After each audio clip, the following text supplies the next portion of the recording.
അതേപറ്റി മടവൂർ ഗ്രൂപ്പിലെ അബ്ദുൽ ലത്തീഫ് കരിമ്പിലാക്കൽ പറയുന്നത് കേൾക്കുക.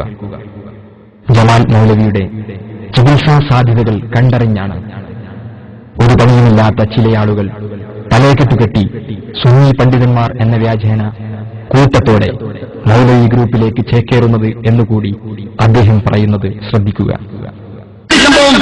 മനുഷ്യന്റെ ശരീരത്തിൽ ജിന്ന് കയറിക്കൂടുമെന്നും കേവലം ശാരീരികമായ ചികിത്സകൾ കൊണ്ട് മതിയാവില്ല, അതിനാത്മീയമായ ചികിത്സകൾ വേണം. അത് വടികൊണ്ടുമാവാം. ജമാൽ ചെറുവാടി എന്ന് പറയുന്ന ഈ വിഭാഗത്തിന്റെ വലിയൊരു നേതാവാണ് അദ്ദേഹം. ഇൽമത്രണ്ട് നമ്മൾ അത് ആക്കാൻ പോകാറില്ല. പക്ഷേ അദ്ദേഹം എന്ത് ചെയ്തു? രണ്ട് ചികിത്സ അറിഞ്ഞു. ഞാൻ അറിയാത്തത്രണ്ട് എനിക്കറിയാം. ഒരു പെൺകുട്ടി എന്തോ മാനസികമായ സ്വാസ്ഥ്യം കാണിച്ചു. അവരെ ഇയാൾ പരിശോധിക്കുക. ഇയാൾ ഡോക്ടറല്ല, ഇയാൾ എഞ്ചിനീയറല്ല, കൃത്യമായി പറഞ്ഞാൽ മതപണ്ഡിതൻ പോലുമല്ല. കാരണം എന്താ? സ്കൂളും തികഞ്ഞിട്ടില്ല, മദ്രസയും തികഞ്ഞിട്ടില്ല. അതുകൊണ്ട് വേണ്ടോ ഭൗതിക വിദ്യാഭ്യാസം ഒന്നുകിൽ അല്ലെങ്കിൽ മതവിദ്യാഭ്യാസം, രണ്ടുമില്ല. ഈ മനുഷ്യൻ ഈ പെൺകുട്ടിയെ പരിശോധിക്കാൻ, എന്നിട്ട് പരിശോധിച്ചിട്ട് ജിന്നിനെ എവിടെ നോക്കിയിട്ട് കാണുന്നില്ല. അവസാനങ്ങൾ നോക്കുമ്പോ ഒരു വിരലിങ്ങനെ അളകണം കുട്ടിയുടെ. ഇയാൾ പറഞ്ഞു ഈ വിരലിന്മേലാണ് ജിന്ന്. ഈ വിരലിന്മേലാണ് ജിന്ന്. എന്താ പ്രതിവിധി? അടിക്കണം. കുട്ടിയുടെ ആങ്ങളമാർ ഇടപെട്ടതുകൊണ്ട് കുട്ടിക്ക് അടി കിട്ടാതെ രക്ഷ. തീർന്നില്ല. തൊട്ടടുത്തുടനെ ഇടമണ്ണയിലെ മുണ്ടയങ്കരയിലുള്ള ഒരു പെൺകുട്ടി, അത്യാവശ്യം പ്രായപൂർത്തിയായിരിക്കുന്ന ഒരു പെൺകുട്ടി, അവർക്ക് ഈ അടുത്ത് എന്തോ ഒരു മാനസിക അസ്വാസ്ഥ്യമുണ്ടായി. ജിന്നു കൂടിയതാണെന്നാണ് വിധി. ജമാലിന്റെ അരികിൽ വന്നു. ജമാൽ എന്ത് ചെയ്തു? ഈ കുട്ടിയെ അടിച്ചു. കുട്ടി നെട്ടോട്ടം ഓടുകയാണ്. എന്തൊക്കെ പരാക്രമങ്ങൾ നടത്തിയിട്ടും പ്രതിവിധിയില്ല. അവസാനം അദ്ദേഹം എന്ത് ചെയ്തു? കുട്ടിയെ മരത്തിൽ കടത്തിയിട്ട് ആ കുട്ടിയുടെ കാൽഭാഗത്ത് കയറി. ബാക്കി ഞാൻ പറയണ്ടല്ലോ, അവിടുന്ന് അങ്ങോട്ട് കുറച്ച് വൃത്തികെട്ട സംഗതികൾ. ആ കയറി ഇരുന്നപ്പോ ആങ്ങളമാർക്ക് മനസ്സിലായി ഇത് അപകടത്തിലേക്കാ പോകുന്നത്. അവർ കൈകാര്യം ചെയ്യുന്ന അവസ്ഥ എത്തിയപ്പോ ജമാൽ രക്ഷപ്പെട്ടു. ഇതെന്തിന്റെ പേരില? ഇസ്ലാഹി പ്രസ്ഥാനത്തിന്റെ പേരില. നമ്മൾ പണ്ട് കേട്ടത് വേറെ പലതിന്റെയും പേരിലായിരുന്നു. ഇപ്പോൾ കേൾക്കുന്നത് മുജാഹിദ് പ്രസ്ഥാനത്തിന്റെ, ഇസ്ലാഹി പ്രസ്ഥാനത്തിന്റെ പേരില. നിങ്ങൾ ആലോചിക്കുക, ഞങ്ങൾ എന്ത് കൊണ്ട് മുജാഹിദായി എന്ന് കുറച്ച് ആൾക്കാർ വന്നല്ലോ. ഞാൻ അന്നേ പറഞ്ഞിരുന്നു, ഞങ്ങൾ എന്ത് കണ്ട് മുജാഹിദായി എന്നാണ് പറയേണ്ടത്. എന്റെ സമസ്തക്കാർ വരെ വലിച്ചെറിഞ്ഞിരിക്കുന്ന അന്ധവിശ്വാസങ്ങളെയും അനാചാരങ്ങളെയും ജീർണതകളെയും കുടികയറ്റുവാൻ ഏതെങ്കിലും അറബി പത്രത്തിന്റെ അനുവാദമുണ്ടെങ്കിൽ മുജാഹിദ് പ്രസ്ഥാനത്തിൽ സാധിക്കുമെന്ന് മനസ്സിലാക്കിയപ്പോ ചില മുസ്ലിയാക്കന്മാർ വേഷം കെട്ടി രംഗത്ത് വന്നു. ആ വേഷം കെട്ടലിൽ ഇങ്ങനെ കുറെ മനുഷ്യന്മാർ ഇപ്പോഴും വന്നുകൊണ്ടിരിക്കുന്നുണ്ട്. ഒരുപാടെണ്ണം ഈ അടുത്തോടെ എപ്പോഴും ഇറങ്ങിയിട്ടുണ്ടല്ലോ അല്ലേ? ഒരു 3-4 ഇവിടെ ഇറങ്ങിയിട്ടുണ്ട്. കരുതിക്കൊള്ളു.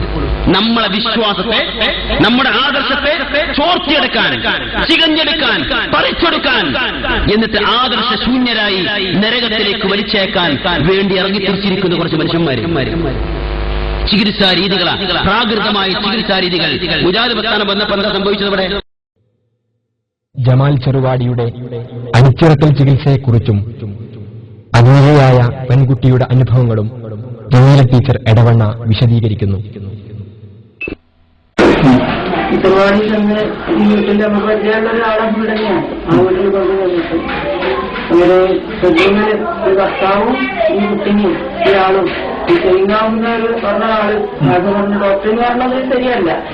അയാൾ വീട്ടിൽ കൊണ്ട് അയാളെ വായിലടച്ചിട്ട് ഈ കുട്ടീനോട് കൈ ഇങ്ങനെ പൊക്കി പിടിച്ചു കൊടുക്കാൻ പറഞ്ഞു. ഭർത്താവ് പൊക്കി പിടിച്ചിട്ട് കൈ ഇങ്ങനെ വിരലിങ്ങനെ അനക്കാൻ പറഞ്ഞു. ഞാൻ ഈ കുട്ടികളൊന്ന് നേരിട്ട് ചോദിച്ചാർന്നതാണ് ഈ വിഷയമൊക്കെ. സംഗതി കേട്ടപ്പോൾ ഞാൻ നിർത്തുന്ന ഒരാൾ പറഞ്ഞ വിശ്വസിക്കാൻ ഭർത്താവ് കൈ ഇങ്ങനെ വെച്ച് വെറുതെടുക്കാൻ പറഞ്ഞു. ഈ ചികിത്സിക്കുന്ന ആള് ഈ കുട്ടിയുടെ കാലിന്റെ തുടച്ച് കയ്യും അതായത് പിന്നെയും ഒരാൾക്കന്മാര് സൂര്യനോട് അടുക്കൂല, അന്യസ്ത്രീയെ സ്പർശിക്കൂല. ഇത് ശരിക്കും സ്പർശിച്ചുകൊണ്ടാണ് അടുക്കുന്നത്. പക്ഷേ ഈ കുട്ടീന്റെ ഭയങ്കരമായ കരച്ചിൽ കേട്ടപ്പോ ഈ കുട്ടിന്റെ ഒക്കെ ഒരു പച്ച ഭാവം മനസ്സിലാണ്. കാലിന് ആദ്യം തോന്നിയില്ലാത്ത ആളുകൾ അപസ്മാനം നിൽക്കും. ഇതിനോട് പറയാനൊന്നുള്ളൊരു കണ്ടറിയില്ല. ഇയാളവിടെ സിറ്റൗട്ടില് തലമിൽ വീണ് തന്നെ ഭാര്യ അടുക്കളയിൽ വീണു. ഏതായാലും കുറച്ച് തകരാറും ഇപ്പൊ എന്റെ അടുത്തുണ്ട്. ഒരു കരച്ചിൽ കേൾക്കുമ്പോൾ അവർക്ക് വാതിൽ കവിട്ടി തുറപ്പിച്ചാൽ മതിയായിരുന്നു. അവര് കഴിഞ്ഞ് വാതിൽ തുറന്നു നോക്കുമ്പോൾ എനിക്ക് ശരീരം ആകെ ഓക്കപ്പാടുള്ള പാടുകൾ. കുട്ടിക്ക് ശരിക്കും എഴുന്നേക്കാൻ തന്നെ കഴിയുന്നില്ല. വാഹനത്തിക്കൊന്നും കയറാനോ പിന്നെ കുട്ടികളെ വിളിച്ച് വാഹനത്തിനകത്ത് അയച്ചു അവർ വിളിച്ചു കൊണ്ടുവന്നു. ഇവൻ പറയണത് ഈ ചികിത്സ ചെയ്ത ആളിനോട് അവർ വിളിച്ചു വെച്ചാൽ പറയണത് അവരതിന്റെ വീട്ടിൽ നിന്ന് ചികിത്സ കഴിച്ച് ഭക്ഷണം കഴിച്ചാൽ മതി മാറും. അങ്ങനെ ഉണ്ടെങ്കിൽ അത് ഈ മാപ്പന്റെയും പറ്റി അതൊരു തകരാറുണ്ട്. ഇത്തരം സംഭവിച്ചിട്ട് വീണ്ടും വീട്ടിൽ അവർ ഭക്ഷണം കഴിക്കുക എന്ന് പറഞ്ഞാൽ ഒരിക്കലും ഒരു ഇതല്ലല്ലോ. അത് കുറച്ച് തകരാറ് അവരെടുത്തുണ്ട്. വിശ്വാസം പേർക്കുണ്ടാവണം. ഈ ഇങ്ങനെ ഉണ്ടാവുന്നില്ല, എങ്ങനെയും മാറട്ടെ അങ്ങനെ ചിന്താഗതി ചിലപ്പോൾ അവർക്കുണ്ടായിട്ടുണ്ടാണ് ഒന്നാവുന്നതാവുമല്ലോ. ഏതായാലും ഒരു വാഹനത്തിൽ ഇവിടെ കൊണ്ടുവന്നു. പിറ്റേ ദിവസം അയൽവാസികളെ വിളിച്ച് കാണിച്ചപ്പോ എല്ലാരും പറഞ്ഞു പോലീസിൽ കേസെടുക്കാൻ. അപ്പോഴേക്ക് ഇവരുടെ ഭർത്താവിന്റെ ഉണ്ണിയും പിന്നെ ഈ ചെയ്ത ആള് പരിപാടിയിൽ നിന്നുള്ള ഇയാളും ഈ ഭർത്താവിന്റെ ഉണ്ണി ഭർത്താവിന്റെ ഉണ്ണി കണ്ടെത്തി ഇവരെ കാല് വെച്ച് മാപ്പി വെച്ചതാണ്. ഇനി വീട്ടിൽ സംഭവിക്കൂല, അങ്ങനെ വിഷയാക്കല്ലേ പറഞ്ഞ മാപ്പി വെച്ച്. അപ്പൊ ഒരു പിന്നെ കേസൊന്നും കൊടുക്കില്ല. ഒരു പെൺകുട്ടിന്റെ കാര്യമില്ല, ഇങ്ങനെയൊക്കെ ഭക്ഷണത്തരല്ലെന്ന് എഴുതി അവര് ചെയ്യും.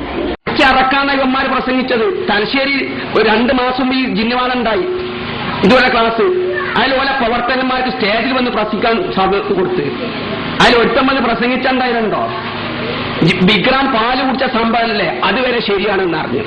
പള്ളിയിൽ ഇമാമുക്ക് നാളെ തലശ്ശേരി കേക്കതൊക്കെ ഒത്തുപോകുന്ന പള്ളിയിൽ വിക്രാം പാല് കുടിച്ച സംഭവം വരെ ശരിയാണ് എന്ന് അറിഞ്ഞു. അത് ജിന്നൊന്ന് കുടിച്ചതാണല്ലോ. നോക്കിങ്ങള് ഹിന്ദു വർഗീയവാദികൾ കെട്ടിണ്ടാക്കിയതാ. എന്നിട്ട് അതുവരെ ഇവന്മാര് തെളിവുണ്ടാക്കുക, ജിന്നിനെ അടിച്ചിറക്കാം. അപ്പൊ ഞാൻ പറഞ്ഞു എന്നാ ഈ സെൽഫി ഇവിടെ ഉണ്ടല്ലോ, ഈ ഏപ്പിന്റെയും മൂല്യാർ ഇവർക്കൊക്കെ പണി